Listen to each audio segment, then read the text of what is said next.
Yes, you heard that right. You've read that title correct. I am going to argue today that Spring Wardens is the best faction to start with and play as for quite a while as a free-to-play or low spender in the game. And I know what you're thinking. What about the Mages? What about the League of Order? Well, guess what? Get a grip. Get a life. You need help.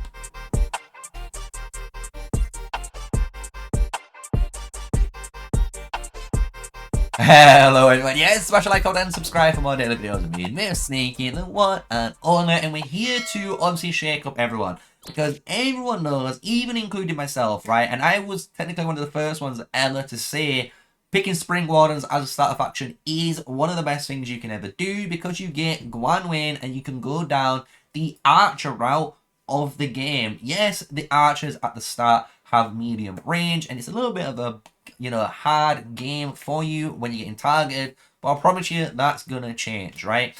Well, you look at League of Order, everyone obviously screams at League of Order. You get Mages, you get Wildeer, the king, they say, the king of PvP, because he's a mage, he does insane AoE. However, we're gonna obviously squash that today with the Spring Wardens. I'm gonna explain why you are gonna go Spring Wardens, because simply, when we look at the game right now, and I know there's going to be more mage heroes to come, the real aspect of this game, and let's be real, archers do insane damage. And the thing is with archers is they do insane normal attack and counter attack damage depending on what heroes you use, as well as they do single target damage as well with skill damage, which is insane when you get to pull it off, right? And the longer you keep playing this game, you'll notice the first generational heroes of Kanara and Nika that you get access to as a legendary hero are really good when you combine them together. But the more you keep playing, you get some insane combinations like Syndra and Freyga, and as well the brand new, Magrat and Zeta. But that is not the only reason, right? If you are wondering why MrSneakyy saying to pick this, that's not the only reason. So let me just quickly do a time click, and there we are. Time clicked, right? And we're basically gone into a brand new account. And when you start a brand new account, especially as a free-to-play player, you're gonna pick Spring Wardens and you're gonna get access to Guan, which obviously helps you, as you guys know, with your main quest line. Anytime you complete these main quest lines and you keep pushing through, you get a ton of sculptures for that epic hero, and that's going to allow you to expertise Guan as your first epic archer hero very, very fast, right? However, we get even more goodness, and this is why I really like picking archers in the start of the game. Because when you actually pick archers, guess what? Road to glory, boys. Yes, you get a second archer hero in the game straight off the bat. You get within 5 points to unlock, and here we're getting 10, and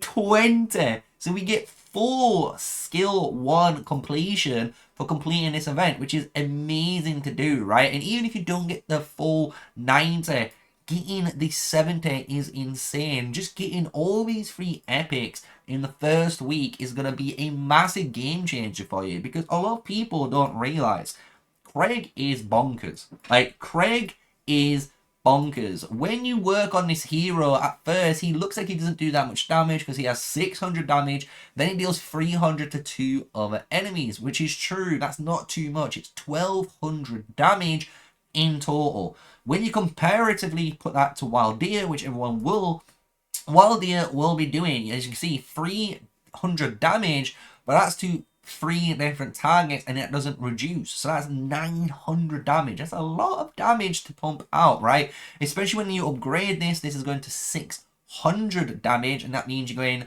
all the way up to 1800 damage for just that amount of AoE. And comparatively, Craig on that first skill, he's doing, as you can see, 600 plus another 600. So it's 1200 in total. So you're doing a little bit less.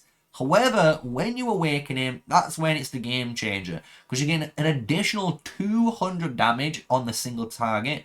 Plus now, every single target, so that's the single target and the 2 other guys, you will do a bleed effect for 3 seconds. That's 600 damage for each, which you can do quick maths, is 1800 damage, boys. So 1800 damage plus their 600 damage for the 2 AoEs. That's already 24. Adding another 800 is insane. Guys, it's insane amounts of area of effect damage. So you don't have to worry about PvP, because guess what? You're going to have a PvP based hero from the start of the game, and you're going to have a PvE hero at the start of the game. And what you can do in the early game is pretty simple. Only unlock your Kanara. That's all you actually need to unlock from the wheel in this first season. You could unlock Kanara only and have an amazing combo of running Kanara and Craig in the open field, and you will absolutely do some nasty damage to players. And obviously, I'm not forgetting about the main man, Nico, right? You will get access to Nico in Season 1, but this is going to be a gold key commander you will work on all the time over a longer period, just like you would be doing with Valen. But the problem is with mages, obviously mages have that long range talent, right? And you might be playing Season 1 here and getting absolutely rolled because you have medium style range in your combat. But guess what? We can do another little quick time lapse. Hell man, I need to stop doing that. But anyway, going back into it, we've got talents, right? So you're gonna get access to the talent page section. This is seasonal talents that come after your very first season. And as you'll know, in here, we have a very broken option. We get long range warfare, allowing marksman units to have the exact same range as magic units, but we do lose 15% base physical attack.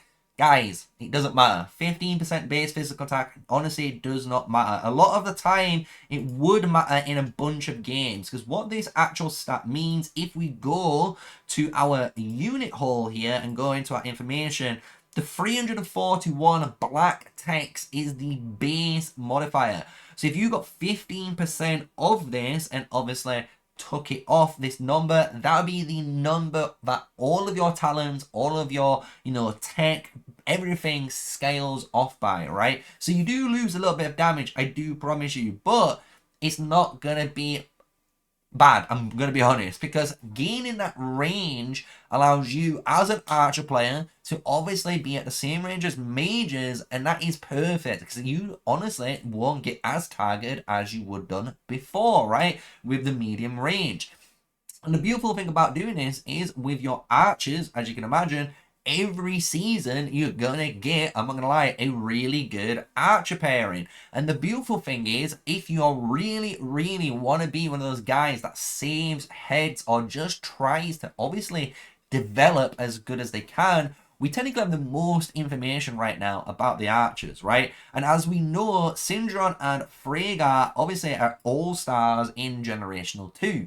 However, what we've already seen, a 5-5-5-1 Magra and a just 5-1-1-1 Zadar, or even if you just get her at a 5-5-5-1 or any sort of combination afterwards, outperforms Syndron Freygar. We've seen it. We can confirm it. It is just doing way more damage. It's just allowing itself to sustain. It's actually very powerful and really good archer march, right? Which actually gives the question, do you skip Syndron and Freygar? And that is a really good question, because you might be able to, in theory, in the future, skip these two heroes and unlock them anyway, because they might bring out maybe a seasonal quest, chest that specifically lets you unlock Generational 2 and maybe Generational 3 heroes and Generational 1 heroes specifically in the future, when obviously Generational 4, 5, and 6 commanders are in the game. So I really want you guys to think about that and think about the longevity of Call of Dragons, because this game isn't a short game. You're playing it, and if you really are going to be playing it, you're playing it for the long run, boys. So we need to be very smart.